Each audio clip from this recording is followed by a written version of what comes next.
Hello మాస్టారు, ఐవండర్ madam గారు. Welcome back to my channel. కాదు మన ఛానల్.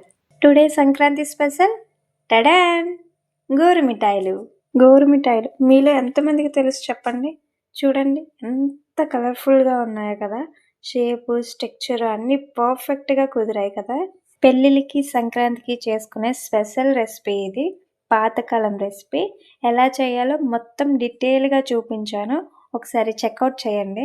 ఇప్పుడు టేస్ట్ ఎలా ఉందో చూద్దాం. టేస్ట్ విషయానికి వస్తే లిటరలీ సూపర్, చాలా బాగుంది. పాతకాలం స్పెషల్ వంటలే చాలా బాగుంటాయి. ఇప్పుడే కొత్త వచ్చాయి. నిజంగా పాతకాలం స్పెషల్ వంటలే బాగుంటాయి. ఒకసారి మీరు ట్రై చేయండి. తిన్న కొద్దీ తినాలనిపిస్తుంటది. చాలా బాగుంది. చూడండి ఎంత గుల్లగా వచ్చాయో. ఎలా చేయాలో ఏంటో చూసేద్దాం రండి. ఫస్ట్ బౌల్ తీసుకొని 2 కప్స్ మైదా తీసుకున్నాను. ఈ ప్లేస్లో మీరు గోధుమ పిండి అయినా తీసుకోవచ్చు. 2 కప్స్ మైదా గోధుమ పిండికి 1/2 కప్ బొంబాయి రవ్వ తీసుకున్నాను. కొంచెం సాల్ట్ తీసుకోండి. 2 టేబుల్ స్పూన్ ఆయిల్ బాగా హీట్ చేసి వేసుకోండి. ఆ హీట్ మీద మొత్తం కలవాలి, అందుకు స్పూన్ పెట్టి ఒకసారి కలుపుకోండి మొత్తం కలిసేలాగా. మీ చేతికి సరిపోయినంత హీట్ ఉన్నప్పుడు చూసుకొని చేయి పెట్టుకొని కలుపుకోండి. ఇలా రబ్ చేసుకుంటూ కలుపుకోవాలి మొత్తం. చేతితో ముద్ద చేస్తే ముద్దలా రావాలి.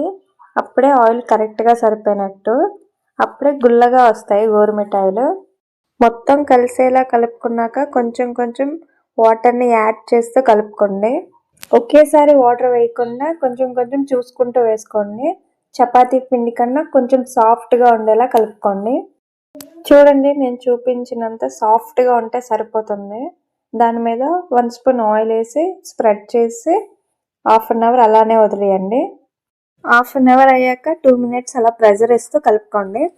కలపడం అయ్యాక నిమ్మకాయ సైజ్ అంతా ముద్దను తీసుకొని నార్మల్గా బాల్గా చేసుకొని పక్కన పెట్టుకోండి.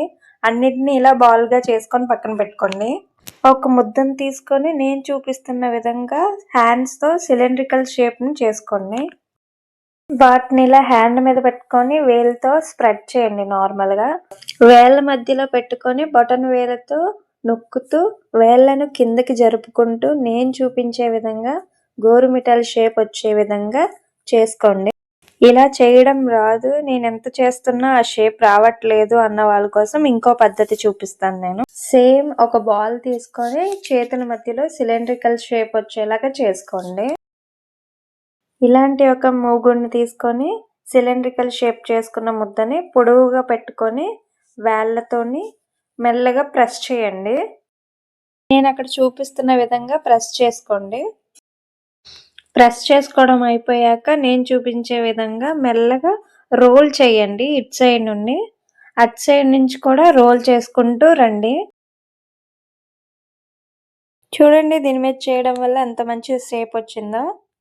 దీన్ని కొంచెం బెండ్ చేస్తే అంతే.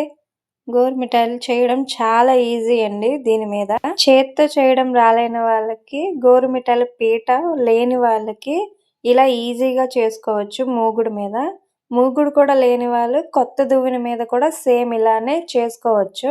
అన్నిటినీ ఇలా చేసుకొని పక్కన పెట్టుకోండి. ప్యాన్ పెట్టుకొని ప్యాన్ హీట్ అయ్యాక డీప్ ఫ్రైకి సరిపోయినంత ఆయిల్ వేసుకొని ఆయిల్ కూడా హీట్ అవ్వనివ్వండి. ఆయిల్ హీట్ ఎక్కిన తర్వాత మీడియంలో పెట్టుకొని మనం చేసుకొని పక్కన పెట్టుకున్న గోరుమిఠాయిని ఒక్కొక్కటి వేసుకోండి. ప్యాన్లో ఎన్ని సరిపోతాయో చూసుకొని వేసుకోండి. ఆయిల్ మీద బుడగలన్నీ తగ్గిన తర్వాత మీడియంలో పెట్టుకొని ఫ్రై చేసుకోండి. కొంచెం ఫ్రై అయిన తర్వాత టర్న్ చేసుకోండి. గోల్డెన్ కలర్ వచ్చిన తర్వాత మళ్ళీ టర్న్ చేసుకోండి. ఇలా టర్న్ చేసుకుంటూ ఫ్రై చేసుకోవడం వల్ల ఈవెన్గా ఫ్రై అవుతాయి.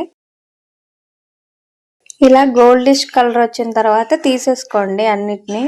చూడండి, అస్సలు ఆయిల్ ఏం పీల్చలేదు. మనం గట్టిగా కలుపుకోవడం వల్ల అసలు ఆయిల్ ఏం పీల్చదు. అవి తీసేసిన తర్వాత ఇంకొక వాయి వేసుకొని సేమ్ అలానే ఫ్రై చేసుకోండి. కొంచెం గోల్డెన్ కలర్ వచ్చిన తర్వాత టర్న్ చేసుకొని అటు సైడ్ కూడా గోల్డెన్ కలర్ వచ్చిన తర్వాత తీసేసుకోండి. ఇప్పుడు పాకానికి ఒక బౌల్ తీసుకొని 1 పావు బెల్లాన్ని యాడ్ చేసుకోండి. పావు వంతు వాటర్ని వేసుకొని బెల్లం కరగనివ్వండి. ఈ ప్లేస్లో మీరు షుగర్ తీసుకున్నా ఓకే. పాకం బాగా కరిగిపోయిన తర్వాత స్టవ్ ఆఫ్ చేసేస్తే స్ట్రైనర్ తోటి వడకెట్టుకోండి. చూడండి ఎంత డస్ట్ పార్టికల్స్ ఉన్నాయో దాంట్లోని, అందుకే వడకెట్టుకోమని చెప్పాను. ఆ బౌల్ని శుభ్రంగా వాష్ చేసుకొని ఈ పాకాన్ని దాంట్లో వేసుకొని బాయిల్ అవ్వనివ్వండి. తీగ పాకం వచ్చేంత వరకు బాయిల్ చేసుకోండి. అక్కడ చూడండి, అక్కడ నేను చూపిస్తున్న విధంగా తీగ పాకం వచ్చిన తర్వాత స్టవ్ ఆఫ్ చేసేసి ఒక 5 మినిట్స్ అలానే వదిలేయండి. మనం ముందు చేసుకున్న గోరుమిఠాయిలన్నిటిని అందులో వేసుకొని ఒకసారి కలుపుకోండి, పైకి కిందకి అలా కలిపేసి ఒక 10 మినిట్స్ అలానే వదిలేస్తే అంతే, రెడీ. మన పాతకాలం నాటి ట్రెడిషనల్ స్వీట్ ఈజ్ రెడీ. చాలా ఈజీగా చేసుకోవచ్చు. ఈ సంక్రాంతికి మీరు ట్రై చేయండి. మీ సంక్రాంతి పిండి వంటల్లో ఈ స్వీట్ని కూడా యాడ్ చేసుకోండి. మీరు ట్రై చేసి మీ అమూల్యమైన ఫీడ్బ్యాక్ని నాతో షేర్ చేసుకోవడం అస్సలు మర్చిపోవద్దు. నచ్చితే లైక్ చేయండి. Like and share and subscribe to my channel. Take care. Bless me all.